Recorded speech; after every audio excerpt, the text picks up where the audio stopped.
Hello and namaste, and welcome to the Investive Intensivist.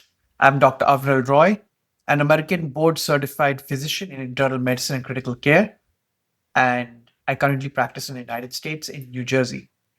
Today, I want to take you through a quick evidence based update on a familiar but seasonal disease that we all know about, dengue fever.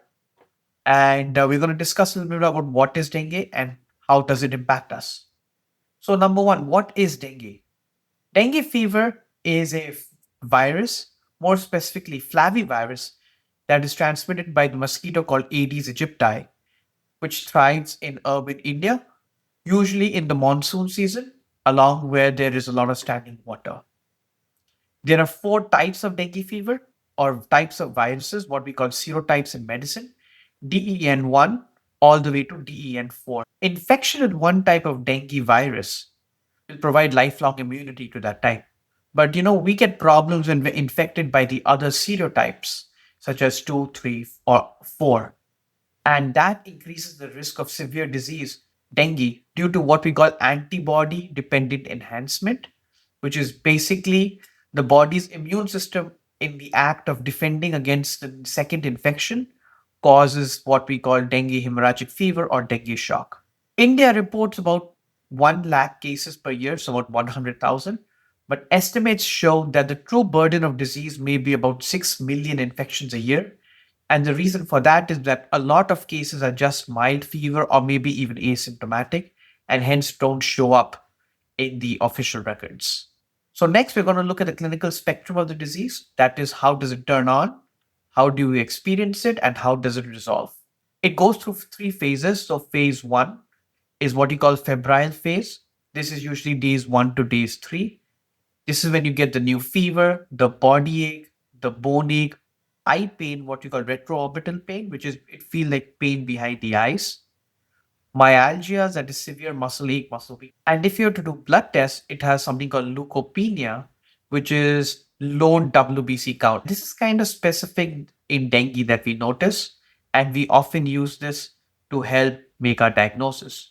Once a diagnosis of dengue is made, we do blood tests every day. And what we will notice over here is a rising hematocrit, so that you call hemo concentration or the hemoglobin level in the blood starts to increase. And then this goes on to phase two, which is our critical phase, which is when the fever subsides. This starts around day 4 and persists to day 6 to day 7. And this is because the body starts making antibodies to the virus and starts clearing it from the blood. So the fever goes away. But this is the dangerous phase of dengue fever because it causes the plasma leakage, or what we call the shock syndrome of dengue can start to turn up now. What are the symptoms and signs that are especially troublesome? If you are having persistent vomiting, abdominal pain, mucosal bleeding, that is bleeding around the mouth, around the eyes, in your urine, in your nose, hepatomegaly, this usually you need to call a doctor to tell you, or rising hematocrit with thrombocytopenia, that is low platelet count with increasing hemoglobin numbers on your blood tests. And then comes phase three, or the recovery phase, where the fluid that has been leaking in your blood starts going back in. And this can be a problem if your IV fluids aren't adjusted, but this is usually the hospital. So, how do we doctors diagnose dengue and how do you monitor it? So, what blood tests do we do? Well, if you're in the first few days, that is before the first 5 days, you do what's called the NS1 antigen, but this becomes negative after 5 days. If you're after day 5, then we do what called the dengue IgM or IgG antibody studies. These are only useful after day 5. That's because your body takes 5 days to create the antibodies. After day 5, when NS1 has turned negative, we can also use dengue PCR, and that is also useful in making the diagnosis.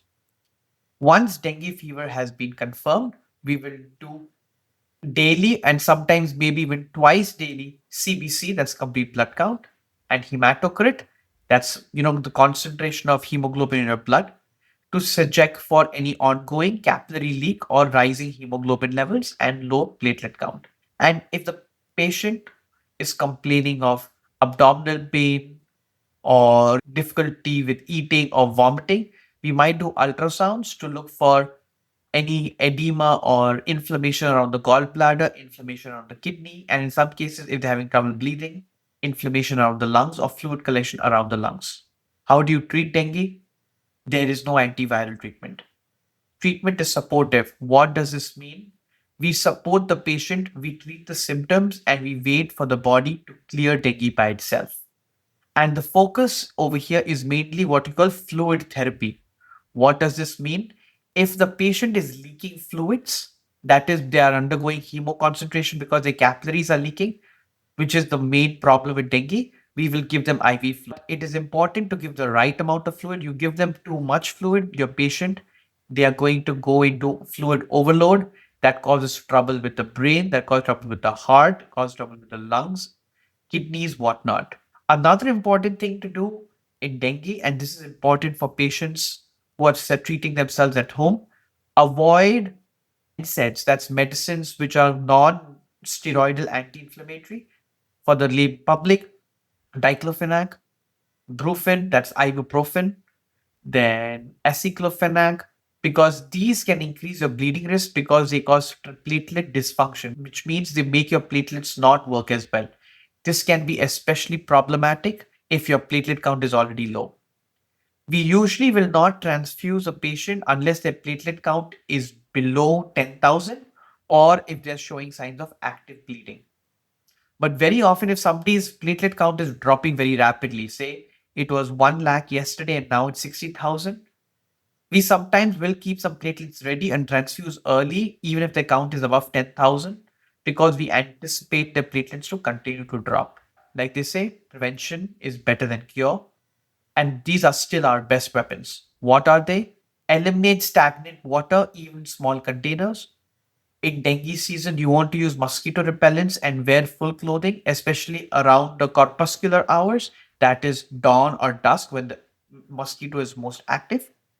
And of course, community vector control, public awareness, and ensuring that our public officials are clearing public sources of standing water. There is a vaccine called Dexvaxia, which is available in some regions, but its use is limited because of safety concerns. What does this mean? You only give it to people who have had dengue fever the first time. You cannot give it to people who are dengue naive because any subsequent infection can give them severe risk of toxic shock syndrome. So, as a final word, I have seen how predictable yet deadly dengue fever is. Remember, it's not the high fever that's the problem, it's what happens after the fever goes away. And that's why it's so important to follow the doctor's advice on this and do your regular blood tests.